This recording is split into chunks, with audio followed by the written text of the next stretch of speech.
है ना, BT type कर किंवा बी टाइप कर. So when we talk about back cross, yes understand करा. बॅक क्रॉस म्हणजे काय? The cross between yes the cross between hybrid and its any parent. बरोबर, cross between hybrid and its any parent. बरोबर, yes understand करा. We are talking about what, that is nothing but the backcross. Backcross बद्दल बोलतोय आपण. आपण कोणाबद्दल बोलतोय? बॅकक्रॉस. So बॅकक्रॉसची definition काय आहे? यस, हे अॅनिमल्स मध्ये होतं, हे प्लांट्स मध्ये होतं, ह्युमन्स मध्ये अलाउड नाहीये. F1 हायब्रिड, F1 हायब्रिड आपण क्रॉस करणार आहे कोणासोबत? कोणासोबत? Any parent. Any parent. Yes understand करा कन्सेप्ट. आपण काय केला होता? Yes here we can say cross केला होता. पॅरेंट आपण एक क्रॉस केला होता. पॅरेंट टॉल प्लांट घेतला होता. टॉल प्लांट काय जिनोटाइप येईल टॉल प्लांटचा? जर प्लांट टॉल आहे, whatever plant here here it is tall, काय जिनोटाइप लिहिला जाता? Capital T capital. क्लिअर आहे?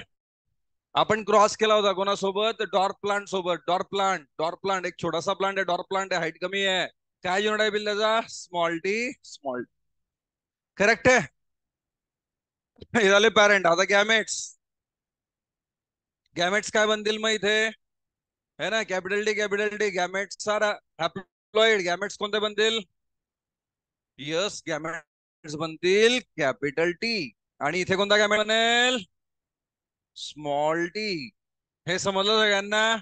बरोबर, इथे कॅपिटल टी आहे, डिप्लॉइड आहे. बरोबर, तर आपण गॅमेट बनवताना हॅप्लॉइड घेतो, दोन पैकी एकच येईल. बरोबर, तर यस आपण या ठिकाणी बघतो दोन्ही सिमिलर आहे, कारण यस होमोजायगस कंडिशन आहे. तर मग एकच येईल यांच्यापैकी कॅपिटल टी. है ना, इथे या ठिकाणी दोन्ही सारखे होमोजायगस कंडिशन आहे, तर एकाच प्रकारचे गॅमेट बनतील स्मॉल. आणि मग आता आपण काय करतो? F1 चा फुल फॉर्म काय? First filial generation. बरोबर, दोन्ही कंबाईंड होतील. फर्टिलायझेशन आपण रिप्रोडक्शन मध्ये बघितलंय, तर काय बनेल? Capital T small T. आता इथे capital T small T F1 आहे, पण हा कोण आहे? हायब्रिड. हा कोण आहे? हायब्रिड. आपली डेफिनेशन काय होती? F1 हायब्रिडचा क्रॉस म्हणजे याचा क्रॉस कोणासोबत? With any parent. बरोबर, विथ एनी पॅरेंट है ना. आयदर डॉमिनंट पॅरेंट सोबत क्रॉस करू, आयदर रेसेसिव्ह पॅरेंट सोबत क्रॉस करू. With any parent, then it is called as what? Backcross. म्हणजे बॅकक्रॉस या ठिकाणी दोन प्रकारचे. कोणते कोणते? कोणते कोणते येईल? पहिला क्रॉस कोणता येईल बॅकक्रॉसचा? Capital T small T. Crosses with capital T capital T. बरोबर, किंवा दुसरा कोणता येईल? Yes F1 hybrid crosses with small T small T. तर हे दोन्ही प्रकारचे कोणते झाले? Yes here it is called as what? Back cross. F1 हायब्रिडचा क्रॉस. F1 हायब्रिडचा क्रॉस कोणासोबत? कोणासोबत? एनी पॅरेंट सोबत. क्लिअर आहे सगळ्यांना? बॅकक्रॉस समजलं का? है ना, बॅकक्रॉस समजलं का सगळ्यांना?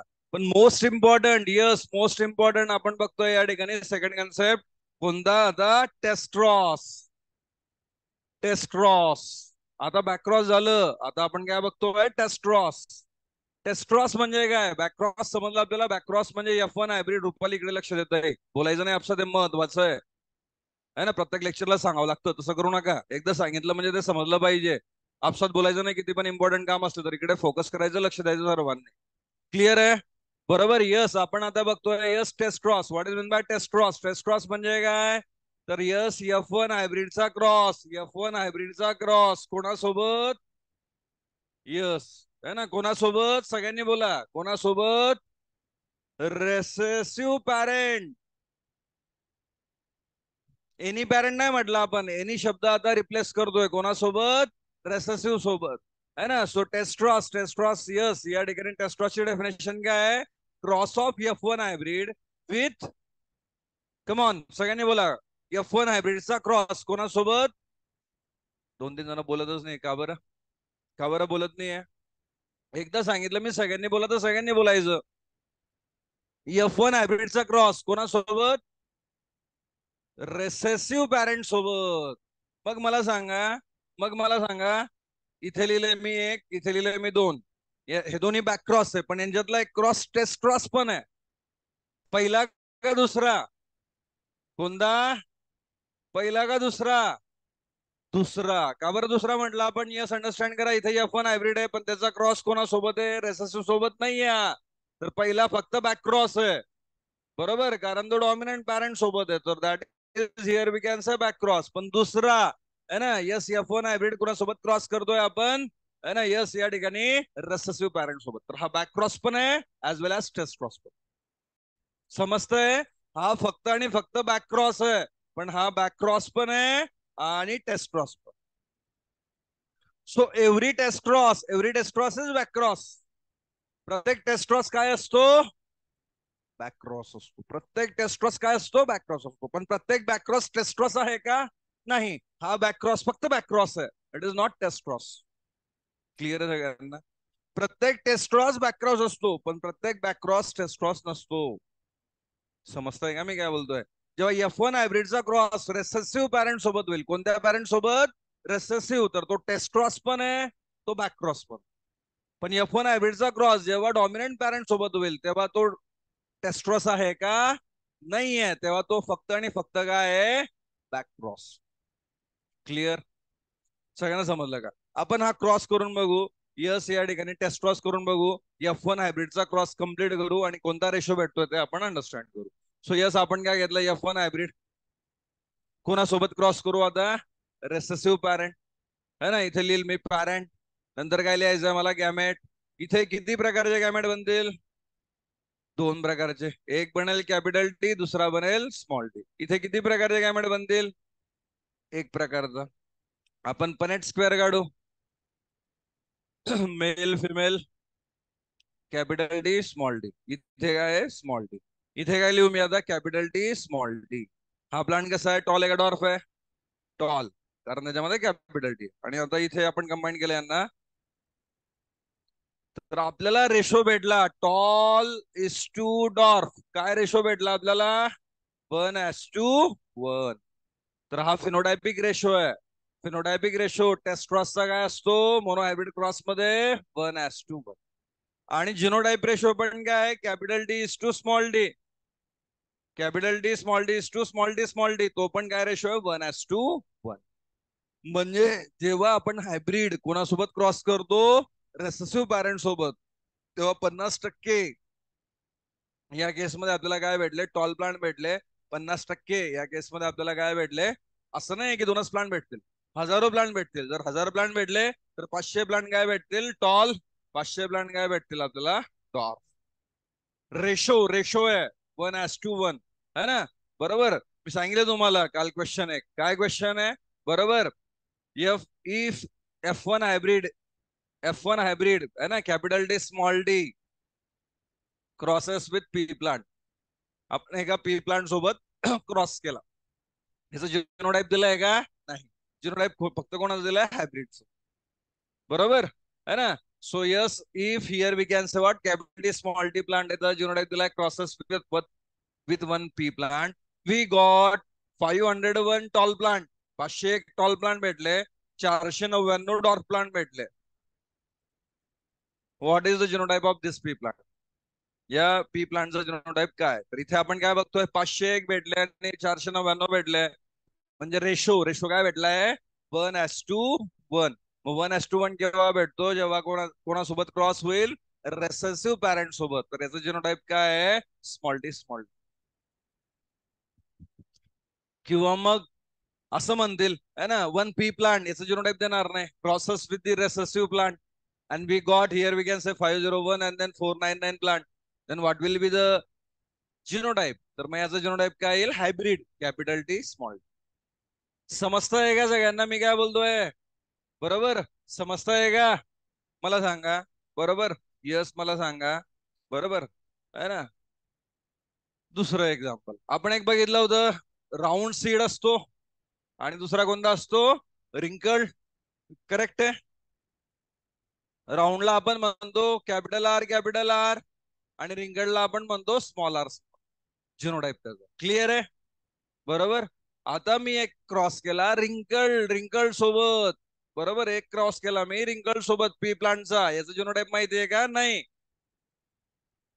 एक क्रॉस केला मी आणि मग त्या क्रॉस मध्ये काय भेटले, 249 राऊंड भेटले आणि 251 रिंकल्ड भेटले. मग याचा जिनोटाइप काय येईल, can you tell me the genotype? काय येईल याचं type? Yes, you got the point. Dhanashree, excellent. Clap for the Dhanashree. धनश्रीसाठी क्लॅप करा. करेक्ट आहे. जिनोटाइप समजायला लागलाय आता सगळ्यांना. काय येईल genotype? Capital R, small R. कारण हा काय झाला माझा हायब्रिड.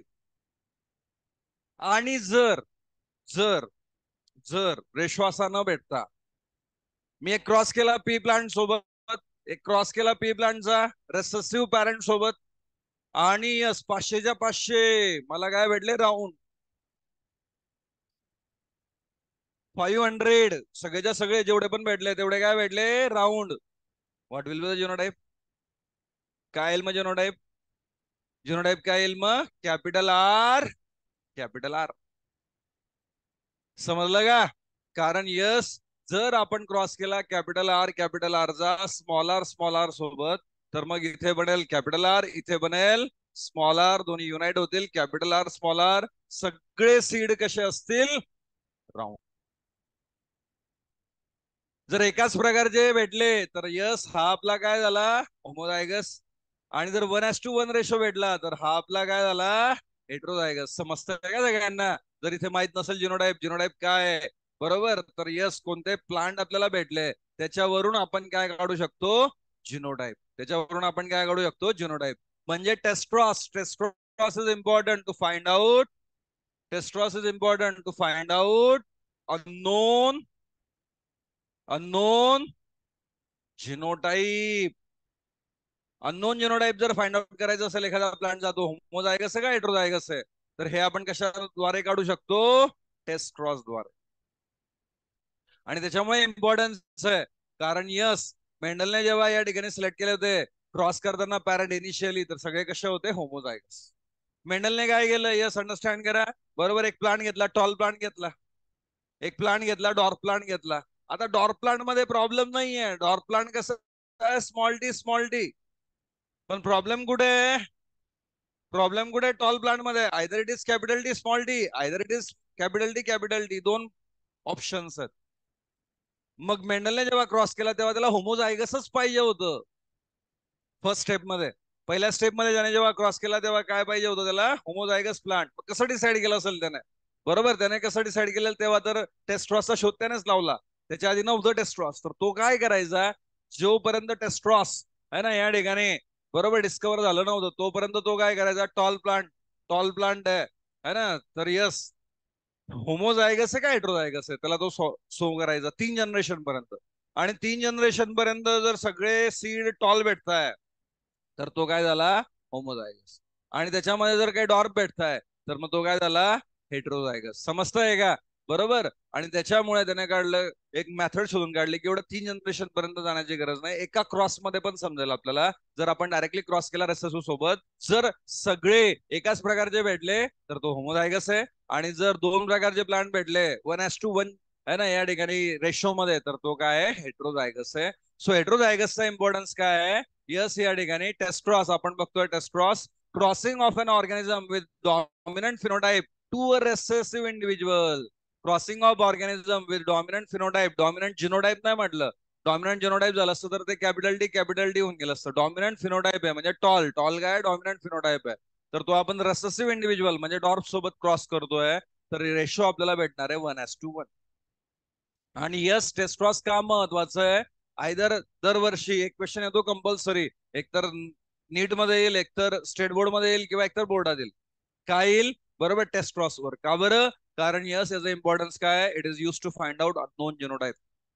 अननोन जिनोटाइप जर काढायचं असेल आपल्याला तर आपण या ठिकाणी युज करू शकतो टेस्ट्रॉस. एका स्टेप मध्ये समजून जाईल आपल्याला जिनोटाइप है ना, है ना. जर तो या ठिकाणी डॉमिनंट फिनोटाइप आहे तर तो होमोझायगस आहे का हेट्रोझायगस आहे हे जर फाइंड आउट करायचं असेल तर वी कॅन डू टेस्ट्रॉस. टेस्ट्रॉस म्हणजे सिम्पली आपल्याला कोणासोबत त्याला क्रॉस करायचं आहे? त्याला आपल्याला क्रॉस करायचं आहे यस या ठिकाणी रेसेसिव्ह पॅरेंट सोबत. आता इथे एक्झाम्पल घेऊ आपण. डॉमिनंट फिनोटाइप, बरोबर, dominant phenotype, flower colour violet. आता एक व्हायलेट कलरचं फ्लावर आहे, एक प्लांट आहे आणि त्याच्यामध्ये व्हायलेट कलरचं फ्लावर येतं. एनसीआरटीचा एक्झाम्पल. मग आता क्वेश्चन आहे, बरोबर, हा जो व्हायलेट कलरचा जो फ्लावर आहे तो कॅपिटल डब्ल्यू आहे का capital W yes small W आहे? म्हणजे तो होमोझायगस आहे का तो हेट्रोझायगस? समजतं सगळ्यांना? बरोबर. तर आता इथे हा प्रश्न आहे, आपण फ्लावरला बघून नाही सांगू शकत. व्हाईट फ्लावर आहे तर आपण सांगू शकतो. काय व्हाईट फ्लावर असेल तर तो काय स्मॉल डब्ल्यू आहे, कारण तो काय रेसेसिव्ह आहे ना. आपण कॅरेक्टर ऑलरेडी तुम्ही सगळ्यांनी लिहून पाठवले ग्रुपवर है ना. फ्लावर कलर त्याच्यामध्ये तुम्ही बघितलंय व्हायलेट आणि व्हाईट. मग एक व्हायलेट कलरचं फ्लावर दिलंय तुम्हाला आणि सांगितलं ओळखा. काय ओळखायचंय आता, की होमोझायगस आहे का हेटेरोझायगस. मग कसं ओळखाल? फ्लावरला बघून समजतंय का तुम्हाला? नाही. कारण काय, कॅपिटल डब्ल्यू मध्ये पण व्हाईट आहे, सॉरी व्हायलेट आहे, आणि कॅपिटल डब्ल्यू स्मॉल डब्ल्यू मध्ये पण काय आहे, व्हायलेट आहे.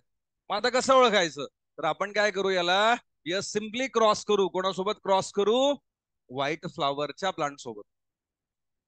व्हाईट फ्लावरच्या प्लांट सोबत. आणि मग जर रेशो आपल्याला काय भेटला, 1:1,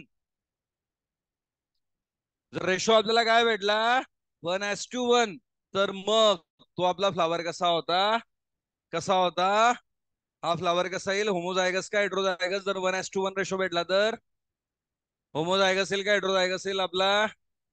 हेटेरोझायगस. म्हणजे काय येईल answer, capital W small W. समजतंय का सगळ्यांना?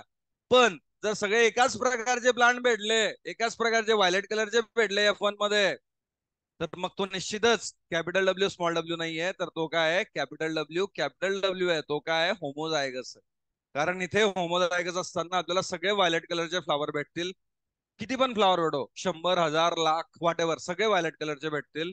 पण इथे जर तो या ठिकाणी हेटेरोझायगस असतात तर मग आपल्याला रेशो भेटला असता 1:1 है ना. 100 प्लांट असतील तर मग या ठिकाणी 100 प्लांट भेटले तर 50 व्हायलेट भेटतील, 50 व्हाईट भेटतील फ्लावरचे. 1000 असतील तर 500 भेटतील. थोडंफार कमी जास्त, एक दोन नंबर इकडे तिकडे होऊ शकते रफली. क्लिअर आहे सगळ्यांना? तर अननोन जेनोटाइप फाइंड आउट करायचं असेल तर आपण काय करू शकतो, Mendel conducted test cross to determine the F2 genotype. तर मेंडलने मोनो हायब्रिड क्रॉस केला, त्याच्यानंतर मेंडलने शोध लावला टेस्ट्रॉसचा. बरोबर, टेस्ट्रॉसचं सिग्निफिकन्स त्याने सांगितलं. काय टेस्ट्रॉसचं significance, we can find out unknown genotype. बरोबर. आणि मग त्याने लॉ दिले मोनो हायब्रिड क्रॉसवर, त्याने दोन लॉ दिले, लॉ ऑफ डॉमिनन्स आणि law of segregation. So here we are going to talk about the very first law. बरोबर है ना. यस, या ठिकाणी first law, law of dominance. बरोबर, कोणता लॉ आहे, लॉ ऑफ डॉमिनन्स. तो लॉ ऑफ डॉमिनन्स काय सांगतो, we are going to talk about law of dominance. First law आहे लॉ ऑफ डॉमिनन्स म्हणतील किंवा क्वेश्चन येईल फर्स्ट लॉ जरी म्हटलं तरी आपल्याला समजून घ्यावं लागेल है ना. क्वेश्चन मध्ये जर फक्त फर्स्ट लॉ आला तर फर्स्ट लॉ कोणता असतो, मेंडलचा लॉ ऑफ डॉमिनन्स. आता आपण लॉ पाठ करू. मेंडलने सांगितलेलं आहे, ग्रिगर मेंडलने काय लॉ सांगितलेलं आहे, characters they are controlled by discrete unit called as factor.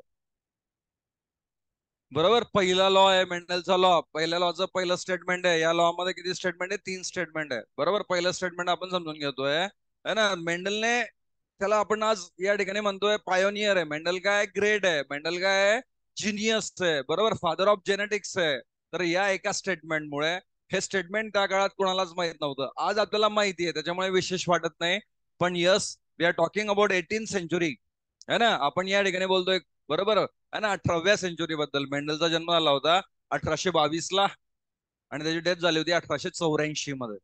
बरोबर, तर 18व्या शतकामध्ये है ना, 18th सेंचुरी मध्ये नो बडी नोज, कोणाला माहित नव्हतं की how the character is get transfer from one generation to next generation. तर मेंडलने सगळ्यात पहिले सांगितलं करेक्टली, बाकी सांगितलं तर भरपूर जणांनी. कोणी सांगितलं ब्लड थ्रू ट्रान्सफर होईल, कोणी सांगितलं है ना, बरोबर मागच्या जन्माचे पाप पुण्य आहे वाट एव्हर. बरोबर, पण मग कॅरेक्टर कसे ट्रान्सफर होतात एका जनरेशन मधून दुसऱ्या जनरेशन मध्ये, ते सगळ्यात पहिले कोणी सांगितलं, ग्रिगर मेंडलने. आणि त्याने काय सांगितलं, characters are controlled by discrete unit called as factors. तर कॅरेक्टर कोण कंट्रोल करतात, फॅक्टर्स है ना. आपल्या बॉडीमध्ये, सेलमध्ये काही डिस्क्रीट युनिट आहे, काही पार्टिकल्स आहे. Mendel don't know at that time की कोणते पार्टिकल्स आहे, त्या पार्टिकलला काय म्हणायचं. पण त्याने फक्त ऑब्झर्वेशनच्या बळावर सांगितलं की यस, पॅरेंट्स मध्ये काय प्रेझेंट आहे, त्यांच्या बॉडीमध्ये काय प्रेझेंट आहे, डिस्क्रीट युनिट्स. आणि हे डिस्क्रीट युनिट ट्रान्सफर होतात एका जनरेशन मधून दुसऱ्या जनरेशन मध्ये. आणि हे जे डिस्क्रीट युनिट आहे त्याला त्याने नाव दिलं फॅक्टर्स. त्याने त्याला काय नाव दिलं, फॅक्टर्स. आणि या फॅक्टर्सला आज आपण काय म्हणतोय, जीन्स. बरोबर, तर त्याने काय सांगितलं की yes, character as it is transfer नाही होत. है ना. तर पॅरेंट्स मध्ये काय असतं, काय फॅक्टर्स आहेत, काय डिस्क्रीट युनिट आहे, काय पार्टिकल्स आहे, ज्यांना आज आपण म्हणतोय जीन्स. तर हे जीन्स ट्रान्सफर होतात एका जनरेशन मधून दुसऱ्या जनरेशन मध्ये, आणि दुसऱ्या जनरेशन मध्ये हे जीन्स काय करतात, एक्सप्रेस करतात. हे फॅक्टर काय करतात, एक्सप्रेस करतात.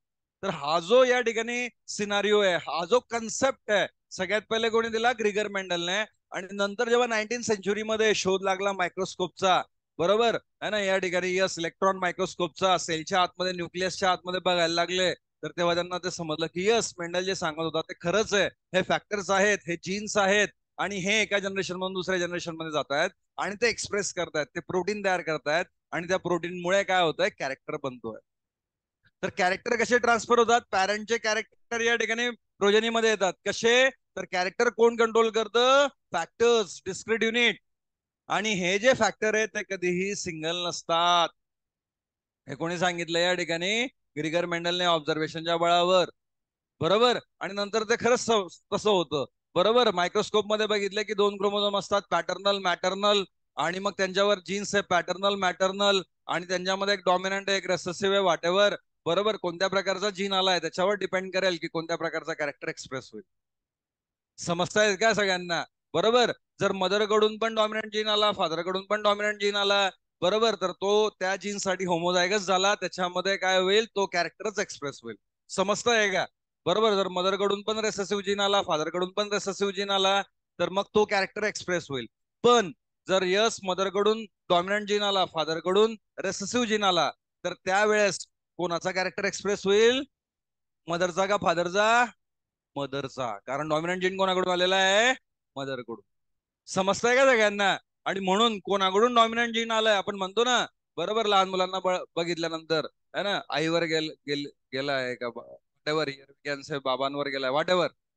तर हे कशावर डिपेंड करतं, या फॅक्टर्सवर. कोणाकडून डॉमिनंट जीन आलाय त्याच्यावर डिपेंड करेल की तो कॅरेक्टर कोणावर डिपेंड असेल.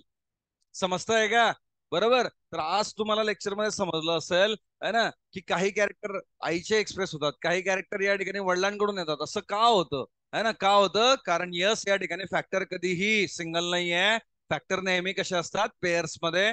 आणि या पेअर पैकी, बरोबर, in dissimilar pair of factor, जर हेट्रोझायगस कंडिशन असेल, डिसिमिलर या ठिकाणी पेअर असतील फॅक्टरचे, one member of the pair dominant and other is what, recessive. जर ते कसे असतील, डिसिमिलर. जर डिसिमिलर असतील तर एक या ठिकाणी मेंबर काय पेअर मधला, डॉमिनंट आहे, दुसरा काय आहे, रेसेसिव्ह आहे. तर डॉमिनंट जो असेल तो character express.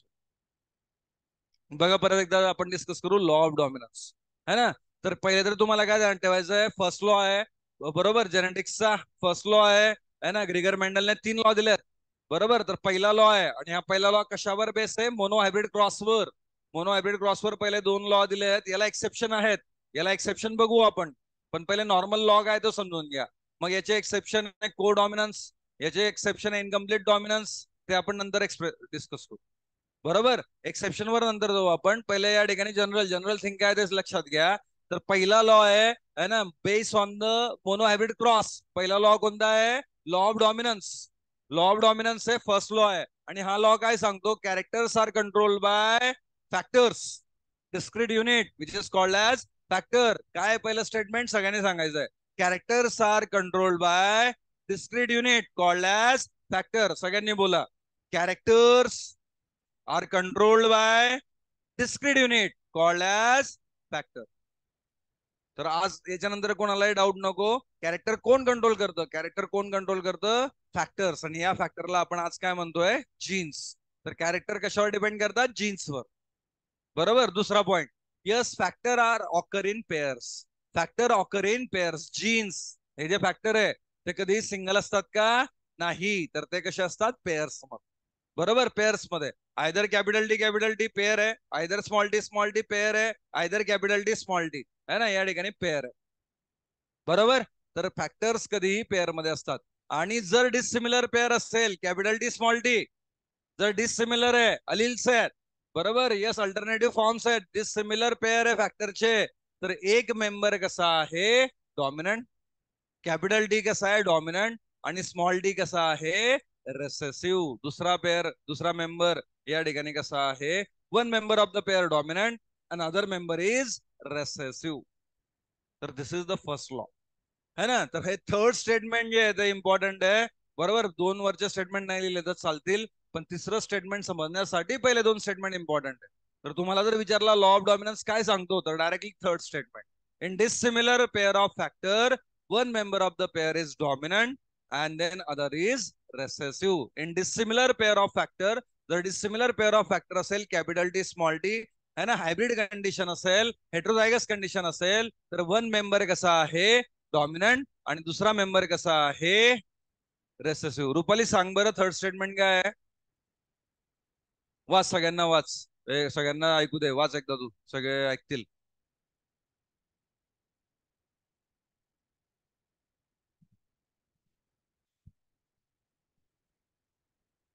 Other is recessive. बरोबर. कोण सांगेल मिनिंग मला याचा, याचा मिनिंग कोण सांगेल. है ना, गुड, है ना, करेक्ट आहे. बरोबर, कोण सांगेल याचा मिनिंग मला. One member of the, yes, है ना, डिसिमिलर पेअर ऑफ फॅक्टर मध्ये वन मेंबर डॉमिनंट आहे, दुसरा रेसेसिव्ह. कोण सांगेल मला मिनिंग या शब्दाचा, या सेंटेन्सचा. बोला, कोण सांगेल. श्रेया सांग, काय समजलं तुला, काय समजलं थर्ड स्टेटमेंट मध्ये. बोल, जे समजलं ते सांग, चुकू दे, काय हरकत. काय समजलं तुला. जर डिसिमिलर पेअर ऑफ पेअर असतील फॅक्टरचे, म्हणजे कोणती कंडिशन असेल, हायब्रिड, हेट्रोझायगस, करेक्ट आहे, गुड. जर हायब्रिड कंडिशन असेल, हेट्रोझायगस कंडिशन असेल, तर एक मेंबर कसा असतो डॉमिनंट, दुसरा मेंबर कसा असतो रेसेसिव्ह. कोण एक्सप्रेस होईल मग डॉमिनंट का रेसेसिव्ह. डॉमिनंटच एक्सप्रेस होईल. करेक्ट आहे, गुड. बरोबर समजताय का. In dissimilar pair of factor one member is dominant. Dominant म्हणजे काय, प्रभावी. बरोबर, जो एक्सप्रेस होईल है ना कोणत्याही कंडिशन मध्ये, आणि दुसरा मेंबर कसा असेल recessive. It is called as what, law of dominance. तर लॉ ऑफ डॉमिनन्सचे 3 स्टेटमेंट आहे. करेक्ट आहे. पहिलं स्टेटमेंट कोणतं, characters are controlled by discrete unit called as factor.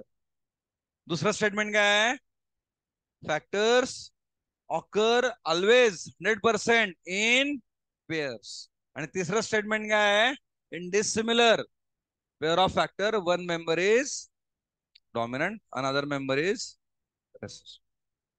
हा काय झाला तुमचा फर्स्ट लॉ. बरोबर, जेनेटिक्सचा फर्स्ट लॉ, ग्रिगर मेंडलने दिलेला फर्स्ट लॉ, इम्पॉर्टंट आहे first law. Now we are going to talk about what second law. तर यस, फर्स्ट लॉ ला एक्सेप्शन आहेत. को डॉमिनन्स आहे, इनकम्प्लीट डॉमिनन्स आहे. तर काय एक्सेप्शन आहे ते आपण बघू, पण त्याच्या आधी आपण आता सेकंड लॉ अंडरस्टँड करतोय. नंतर पुढे डायब्रिड क्रॉस बघू, त्याच्यावर थर्ड लॉ बघू, त्याला पण एक्सेप्शन आहे. पण सेकंड लॉ ला एक्सेप्शन नाही. It is universal. जरुरी नाही आहे प्रत्येक गोष्टीला एक्सेप्शन पाहिजे. तर यस, सेकंड लॉ, दुसरा लॉ आहे जेनेटिक्सचा. सेकंड लॉ आहे कशाचा, यस, या ठिकाणी ग्रिगर मेंडलचा. आणि याला कोणतंही काय नाहीये, एक्सेप्शन्स नाहीये, अपवाद. एक्सेप्शन म्हणजे काय, अपवाद. तर हा लॉ कसा आहे, युनिव्हर्सल. पूर्ण वर्ल्ड मध्ये, पूर्ण युनिव्हर्स मध्ये है ना, कोणताही ऑर्गॅनिझम याला एक्सेप्शन दाखवत नाही, अपवाद दाखवत नाही, सगळे फॉलो करतात. है ना, म्हणजे यस, बरोबर. है ना, हा लॉ कसा आहे, आपल्या टाइम टेबल सारखा. आपण टाइम टेबल बनवलाय ना, बरोबर. त्याला अपवाद आहे का आता, नाही, सगळ्यांना फॉलो करायचंय.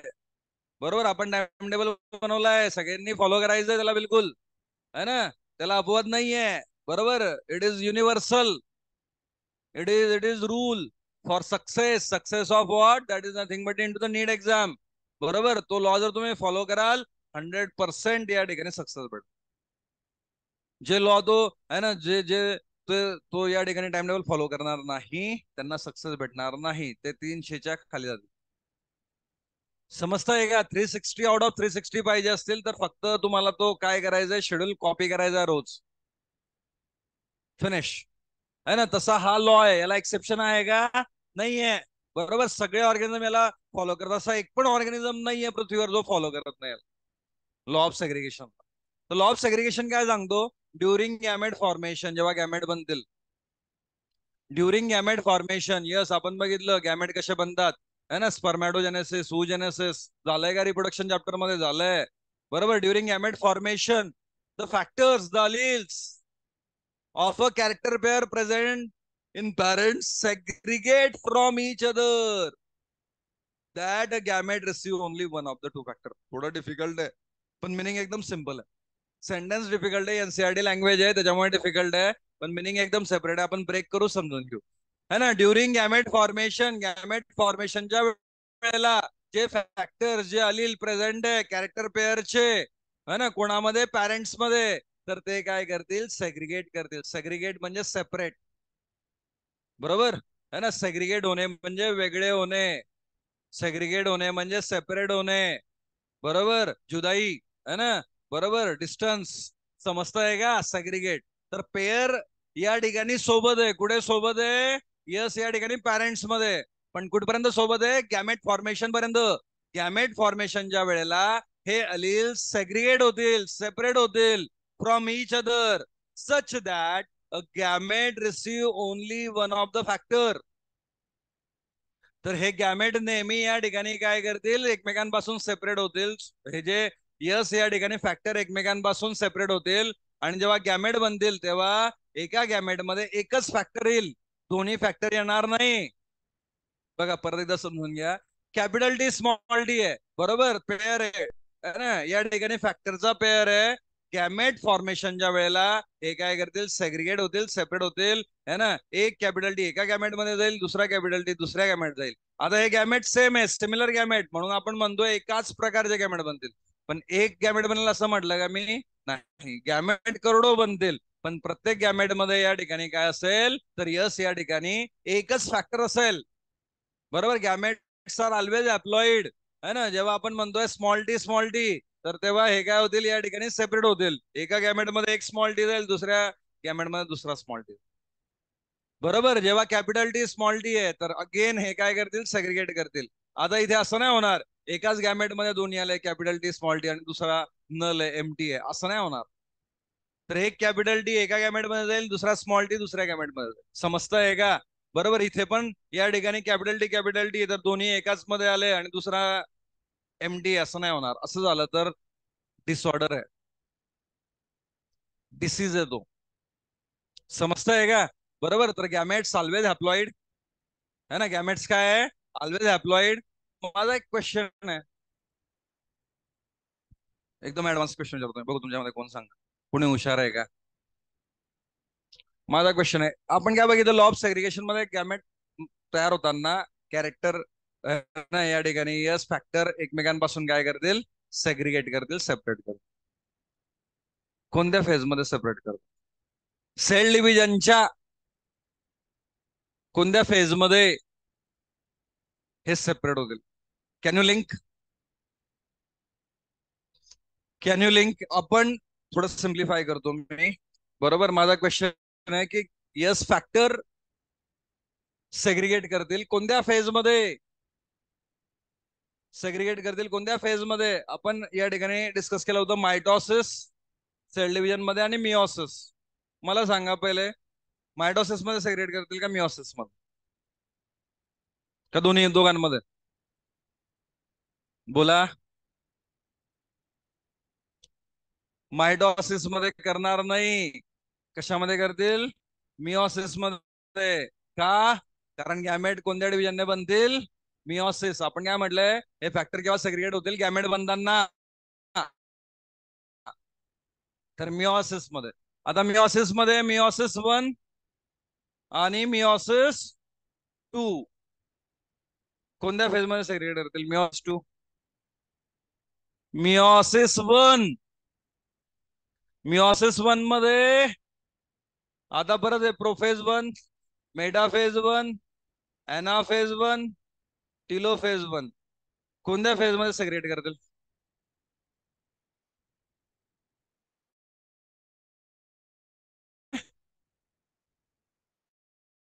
फेज 1, एनाफेज 1, टिलोफेज 1 कोणत्या फेज मध्ये सेग्रिगेट करतील. एकदम सिम्प्लिफाय करून दिलं मी आता. मिओसिस मध्ये होईल, मिओसिस 1 मध्ये होईल, मिओसिस 1 च्या कोणत्या फेज मध्ये होईल. एक पण सांगत नाही एवढं सिम्प्लिफाय केल्यावर. डायरेक्ट विचारलं असतं न सिम्प्लिफाय करता तर काय केलं असतं.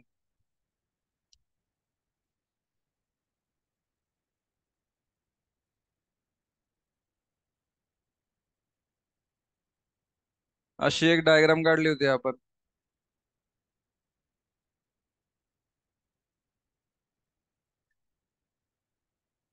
आणि मग हे ब्रेक होतील, हे इकडे जातील, हे इकडे जातील.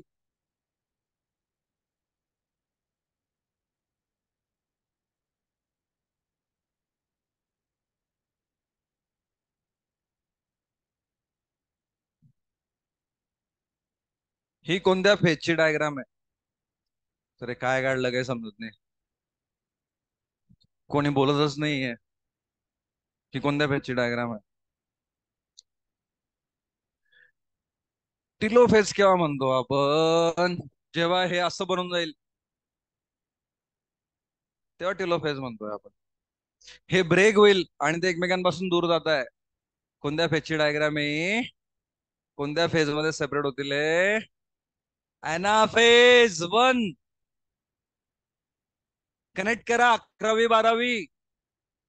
बरोबर नसेल कनेक्ट होत असेल तरी काय हरकत नाही, इकडे लक्ष द्या, इकडे समजून घ्या. आपण ऑलरेडी बघितलंय 11वी मध्ये. पण यस, ज्यांना अजूनही कनेक्ट होत नाही त्यांनी इकडे लक्ष द्या. मला फक्त एवढं ध्यान ठेवायचं या स्टेजला काय, during gamete formation the factor the Aleel of character pair present in parent segregate from each other. बरोबर, सेग्रिगेट फ्रॉम इच अदर, एकमेकांपासून काय करतील? सेग्रिगेट करतील, सेपरेट करतील. That a gamete receive only one of the two factor. आणि मग gamete मध्ये एका वेळेला एकच फॅक्टर असेल दोन पैकी. Homozygous parent produce similar gamete, हे तुम्हाला मी सांगितलं होतं. होमोझायगस पॅरेंट काय करतील? एक प्रकारचे गॅमेट बनवतील, एकाच प्रकारचा गॅमेट बनेल 2 to the power 0, म्हणजे काय? 1. आणि yes heterozygous parent produce two kinds किंवा more than one kinds of gamete, each having one allele with equal proportion. है ना, पण एकापेक्षा जास्त गॅमेट या ठिकाणी कशामध्ये बनतील? हेट्रोझायगस. बरोबर है ना. 1-2 मिनिटाची ऍक्टिव्हिटी आहे, बरोबर है ना. टेक युअर टाइम, 2 मिनिटं, आणि पाठ करा लॉ ऑफ सेग्रिगेशन. बरोबर, आपण एक ऍक्टिव्हिटी करू. बरोबर, कोणती ऍक्टिव्हिटी करू? है ना, get out from the class. कोणती ऍक्टिव्हिटी करू? Get out from the class. बरोबर, ऍक्टिव्हिटी रिव्हर्स आहे. बरोबर, जो लॉ सांगेल, सेकंड लॉ सांगेल, लॉ ऑफ सेग्रिगेशन सांगेल, त्याला जायला भेटेल. बरोबर, जो सांगणार नाही तो इथेच बसून राहील, वाचत राहील, जोपर्यंत पाठ होत नाही तोपर्यंत इथेच बस. बरोबर, सो एक्टिविटी रिवर्स है ना. जो बताएगा वो जाएगा, नहीं तो फिर यही बैठेगा. है ना. बरोबर, पाठ करा, सगळे हुशार आहे, पाठ होईल. है ना, पाठ करा, मला लॉ सांगा आणि जा तुझ्या क्लासेसला, रेस्पेक्टिव्ह क्लासेसला. है ना, कोणता लॉ सांगायचा आहे? Law of segregation. स्टेटमेंट कोणतं आहे? बरोबर, स्टेटमेंट तुमच्या सगळ्यांकडे नोट्स आहे, त्या नोट्स मध्ये पण दिलेलं आहे. है ना, ज्याच्याकडे नोट्स नसतील त्याच्यासाठी मी ते हायलाइट करतो statement. This is the statement, you have to tell me and then go. पाठ करा, रीड करा, 2दा, 10 वेळा, 50 वेळा. उद्या आपण एक्सेप्शन बघू. है ना, या ठिकाणी फर्स्ट जो लॉ आहे, लॉ ऑफ डॉमिनन्सला, तर उद्याचं लेक्चर इम्पॉर्टंट आहे, मिस करू नका. आज आपण लॉ बघितलाय, पाठ करा law of dominance, law of segregation. उद्याला एक्सेप्शन बघू. असाइनमेंट डीपीएस सगळ्यांना भेटलेली आहे. बरोबर, असाइनमेंट कम्प्लीट करा, डीपीएस कम्प्लीट करा. है ना, you can leave, you can go. You to tell me the law. Second law काय? सेकंड लॉ बरोबर सिंपल एकदम. ड्युरिंग गॅमेट फॉर्मेशन, गॅमेट बनताना the factor of character pair present in parent, जे parent मध्ये factor present आहे, segregate from each other, एकमेकांपासून segregate करतील. Such that, अशा प्रकारे सेग्रिगेट करतील तर gamete receive only one of the two factor, तर गॅमेट मध्ये एकच फॅक्टर येईल दोन पैकी. है ना, तर असा हा लॉ आहे. परत एकदा बघा. During gamete formation the factor the alleles, है ना, of a character pair present in parent segregate.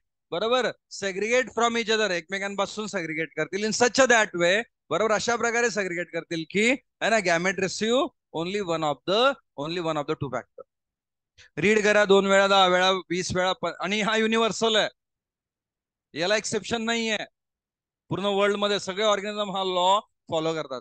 जेव्हा ते गॅमेट बनवतील तेव्हा त्यांच्या गॅमेट मध्ये एकच फॅक्टर जाईल, एकच जीन जाईल, एकच क्रोमोझोम जाईल, दोन्ही जाणार नाही. जर दोन्ही गेले तर प्रॉब्लेम आहे. कोण आहे हुशार, कोणाला झालाय पाठ? ड्युरिंग गॅमेट फॉर्मेशन, गॅमेट बनताना the factor the Aleel of a character pair present in parent segregate from each other, एकमेकांपासून सेग्रिगेट करतील such that a gamete receive only one of the two factor. कोण आहे हुशार, कोणाला एकदा वाचलं की पाडून जातं? कोण सांगेल? सिंपल आहे. ड्युरिंग गॅमेट फॉर्मेशन, यस, करा, रीड करा. The factor character pair present in parent segregate from each other in such a way that gamete receive only one of the two factor. Gamete मध्ये एकच येईल दोन पैकी. बोला, कोण सांगेल? कोण सांगेल? कोण हुशार आहे? कोणाला पाठ झालंय? कम ऑन, कोण सांगेल? असं हात वर करा, सर मला पाठ झाला, मी सांगेल, म्हणजे मला समजेल कोणाला पाठ झाला. जा, तुमचा क्लास आहे, यू कॅन लिव्ह. आत्ता सांगून जायचं, आत्ता, उद्या येत नसतो. तुमचा क्लासेस जा ना, सांगा आणि जा. Come on, tell me. एवढा वेळ लागतोय का? एक सेंटेन्स, एक सेंटेन्स, एक सेंटेन्स सांगा आणि जा. समोर तुमच्या एक सेंटेन्स सांगा, समोर तुमच्या एक सेंटेन्स सांगा आणि जा. हा, स्टँड अप, सांग. उभी राहा, सांगते का तू? हा, सांग. ओके. हम्म. हम्म. हम्म. व्हेरी गुड, व्हेरी गुड, पाठ झालं. व्हेरी गुड, जाऊ शक. Very good. कोण सांगते अजून? कोण सांगते अजून? Very good, very good. चला, ती जाऊ शकते. अजून कोण सांगते? हा, सांग. हा, सांग.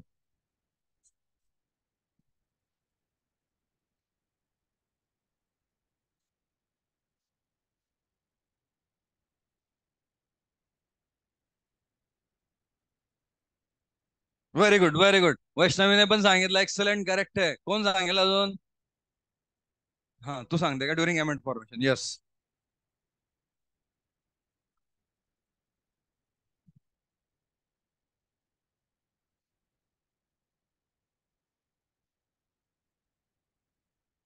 सांगू दे ना, सांगू. हा. हा, पुढे काय? Receive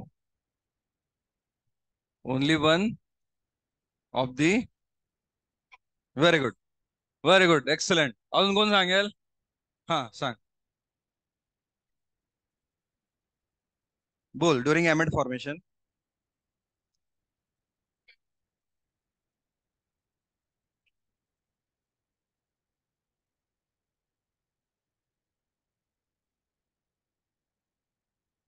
only one, only one of the two factor. Boys मध्ये कोण सांगताय? बॉईज मध्ये कोण सांगताय का? बॉईज मध्ये कोणी आहे का सांगणार? अरे, कोणी आहे का बॉईज मध्ये? सगळे मूर्ख आहे, एक बी हुशार नाही बॉईज मध्ये. गर्ल्स मध्ये तीन चार राणी सांगितलं. बॉईज मध्ये कोणी हुशार आहे का? सगळे कधी? उद्या सगळ्यांना पाठ झालं पाहिजे, है ना? उद्या सगळ्यांना पाठ झालं पाहिजे. चला, यस, यू कॅन लिव्ह. सगळे जा. बरोबर, तुमचे लेक्चर्स मिस करू नका. पण उद्या मी सगळ्यांना विचारेल दोन्ही लॉ, लॉ ऑफ डॉमिनन्स. हा, व्हेरी गुड. तरी उद्या पाठ करून यायचं. परत विचारेल उद्या. लॉ ऑफ डॉमिनन्स आणि लॉ ऑफ सेग्रिगेशन दोन्ही पाठ झाले पाहिजे उद्या. हे सगळे एक्सेप्शन बघू आपण. इनकम्प्लीट, नंतर को डॉमिनन्स, मल्टिपल अलील, पॉलिजेनिक इनहेरिटन्स, प्लिओट्रॉपी, हे सगळं उद्या बघू आपण. एक्सेप्शन. उद्याचा क्लास इम्पॉर्टंट आहे, लवकर या, मिस करू नका. असाइनमेंट सॉल्व करा. ऑनलाईन राहीलच ना? जमेल का नाही? नाही तर मग रेकॉर्डिंग होऊन जाईल, काही प्रॉब्लेम नाही. तुमच्या हिशोबाने जमलं तर ऑनलाईन करा, नाही तर रेकॉर्डिंग येईलच. काल रेकॉर्डच झालं नाही लेक्चर, आज केलंय.